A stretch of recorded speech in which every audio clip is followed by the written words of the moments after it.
Good morning, good afternoon, good evening, wherever it is. I hope you're having a good day, and I thank you for spending a little bit of time here. My name is Jason. This is the Yahoo and the Torah channel, and I will always apologize first and foremost that I have a lot of background noise here. I don't have a studio, I don't have anything, but we have 10 pit bulls, and they are noisy, and they do what pit bulls do, make noise. So I apologize if you hear anything in the background. And this is one of those ones, if you're looking at this picture right now, you may or may not know where I am going with this. And this is a very exciting lesson. This is a very exciting teaching, because a lot of times we as Christians have grown up into a doctrination of understanding or thinking or learning things that are incorrect. And as I spent 25 years plus in the Christian religion, and my mom, we were always in Sunday church. We were at Sunday night church. We were Wednesday night church. We were all the festivals, remember Oktoberfest and all those things inside of the church, Halloween kind of stuff. It's just another face for Halloween. And we celebrated Christmas with the church, and we all had, I believe the church even had a tree. And as you grow up and as you learn about things of this nature, we realize that when you have Christmas, it's a pagan holiday. It's Saturnalia. It's an evil time. And our Messiah more than likely was born closer to September 11th is where a lot of people guess it is. So it is an evil time. We shouldn't be partaking of this kind of stuff. But you know what they are traditions of men. Right? Somehow over the years, we have accepted that we should go to church on a day outside of the seventh day. And we go to church on the first day. We call it Sunday. And we believe that the blessings of our Creator are there because we have organs and pianos and electric music sometimes, and everybody's singing. It feels like the Spirit is there. But I could tell you, first and foremost, that the spirit of the devil can do all those same things. And the spirit of the devil is where a Sunday worshiping church would, that's who's going to be there, right? Our Creator is not going to go, okay, I'm going to bless another day. I'm not going to exist with you on another day. And so we are keeping these traditions of men. And when we keep the traditions of men without using the Torah as our guide and without reading things in context, it becomes very, very dangerous. And so when we are talking about a group of men, the Pharisees and the Sadducees, right? These group of men that the Christian religion has labeled the evil people, the evil law-keeping people of God, who our Messiah went and battled with them, and the law is no more. But what we must understand is that these Pharisees and Sadducees were just another religious sect, right? It would be like a Lutheran or a Mormon or something of the sort. They kept the same baseline laws, but they have gone off and everybody creates their own doctrines. That's why we have 40,000 denominations of Christianity, is because nobody comes back to the doctrines of our Creator. Right? Instead of us going to the Torah and looking for the answers for everything, we go and we have elders and we have other people, and they try to decipher what the law, statutes, and commands of our Creator say, and they don't use the Torah to do it. And so we have, the entire world is lost in religions, and everybody thinks they're saved. The Christians completely believe they're saved. Like it's once saved, always saved. You just can't be unsaved. But it's very clear when it comes to Matthew 7 that it says many people come to me and say, Yahushua, Yahushua, or Adonai, Adonai, that we have cast out demons in your name. We have done evil. We have done great things using your name. And, our entire lives were about your name. And he's going to look at them and he's going to say, I don't know you. You guys are lawless. I am not lawless. My Father is not lawless. We have a set of laws. I didn't come to get rid of anything. I came to walk these laws perfectly. And we've had the Bible for all these years, but it seems like we just don't take the time to pick this book up. And I'll tell you, I am addicted to the Bible. I'm addicted to the reading of the Bible because it is incredible. And I will jump from front to back to side to everywhere. And, people will come up and challenge me on some things and quote one scripture. And I start reading the entire chapter and I find lessons in it. And, I can't stop reading this, and I can't stop telling you guys that this is really where we need to be. We need this foundational strength, because when we fall along the wayside, when we do great evil, we must have a way to come back. And if we are not keeping the laws, statutes, and commands of our Creator, we don't have a way back. So when we are talking of these guys, these Pharisees and Sadducees, right? They were just another division of religion that was not keeping the laws, statutes, and commands of our Creator. So it's very important to know that our Messiah wasn't battling prophets. They weren't battling people that were keeping the law, statutes, and commands. He was battling guys that are high religious leaders, right? These were the preachers and teachers of these various groups of guys, and they had a lot of power. And you have a superhero, right? Yahushua HaMashiach, Jesus the Christ. If you're looking for a superhero, that is a superhero. That is the guy that can say nothing and write things in the sand and convict everybody in an entire crowd, right? This is the deity, and it's not a deity as in it's not our God, right? You have to understand, Messiah Yahushua is the Son of God. There are no other gods before me. We are not to worship Yahushua HaMashiach as God, right? He will be our king.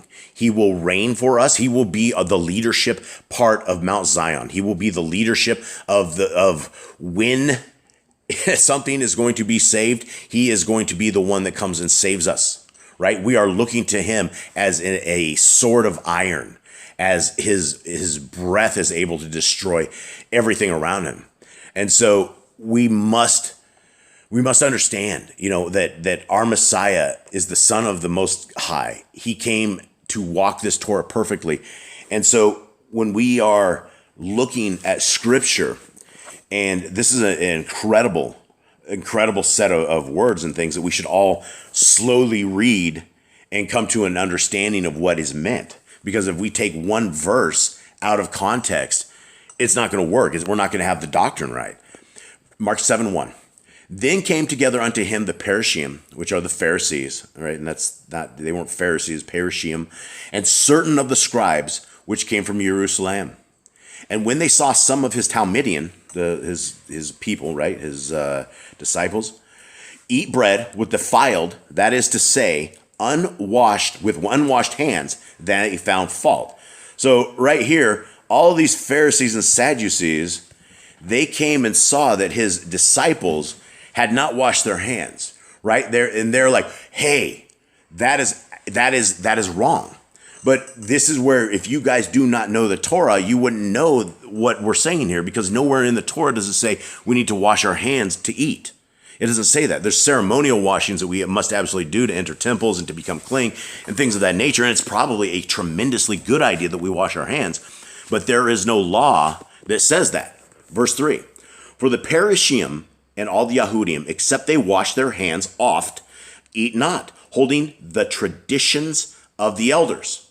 Guys, so with this entire thing right here, we're talking about them having a concept that they have to wash. They wash their hands a lot, right? So these guys are a lot of, they think they got the cooties. So they're always washing their hands, right? And so they believe that is a part of their law to be clean like this.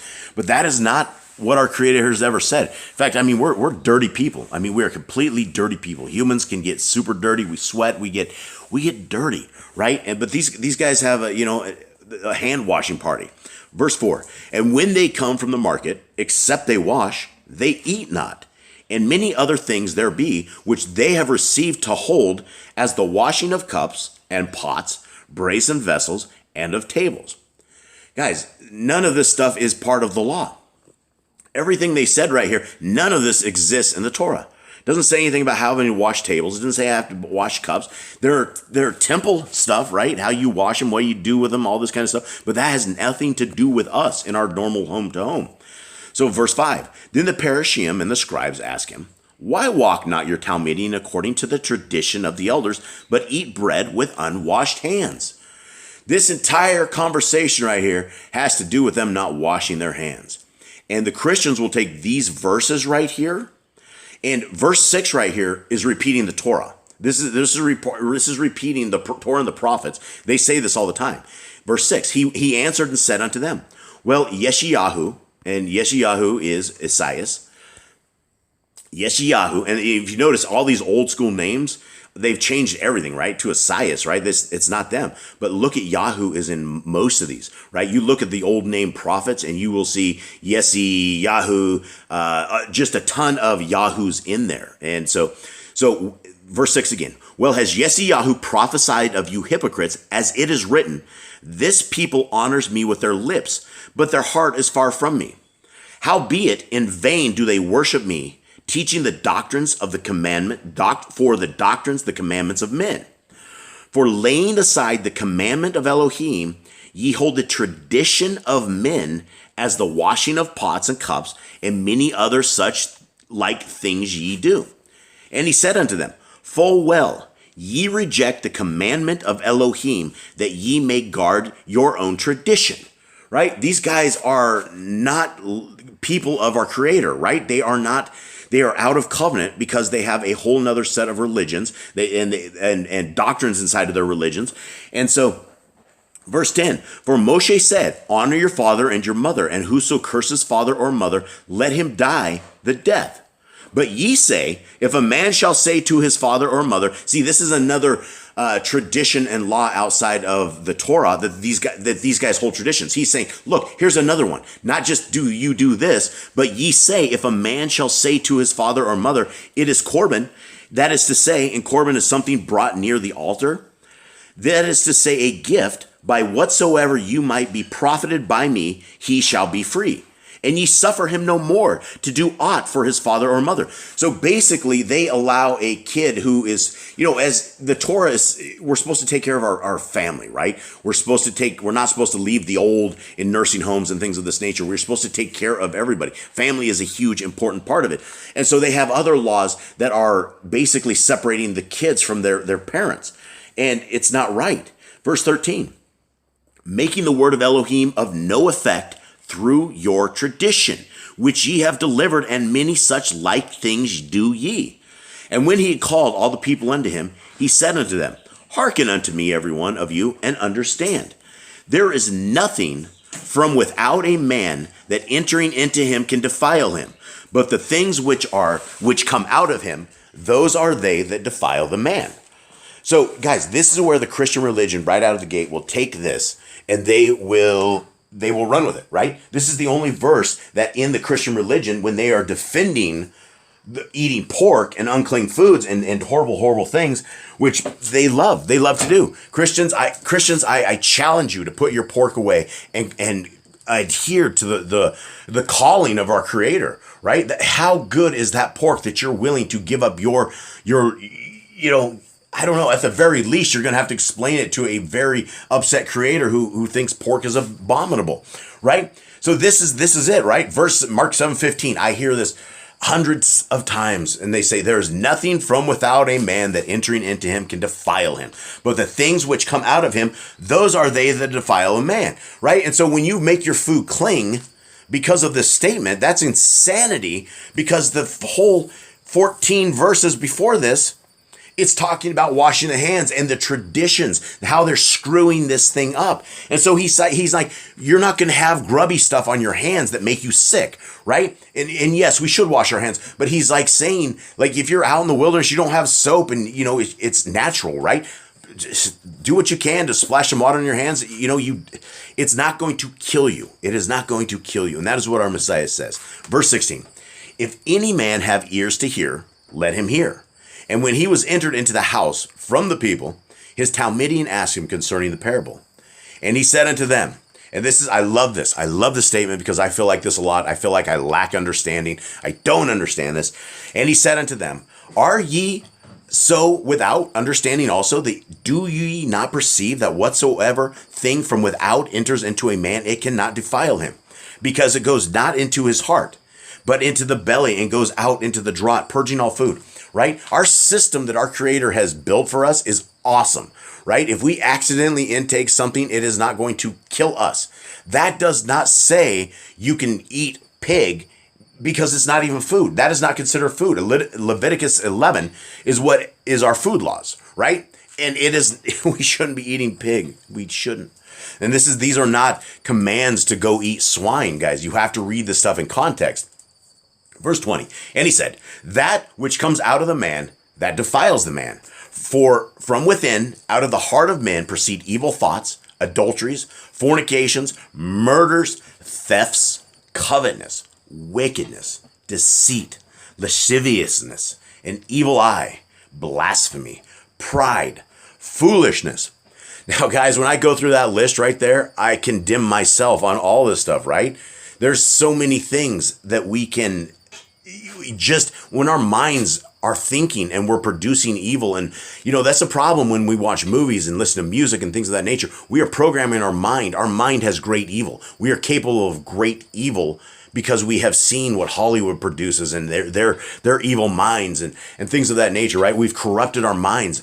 Guys, when you come out of that kind of lifestyle and you come into the truth, which the truth is our living a holy life. We come to our Messiah. We get the saving blood. He becomes our Levitical priest, our sacrifice, but then we come out of her, right? We don't have to keep calling on this blood day after day, right? We fix ourselves. We fix our situation. What is it that we're doing? How are we, becoming evil, right? And we have to fix that situation. Verse 23, all these evil things come from within and defile a man.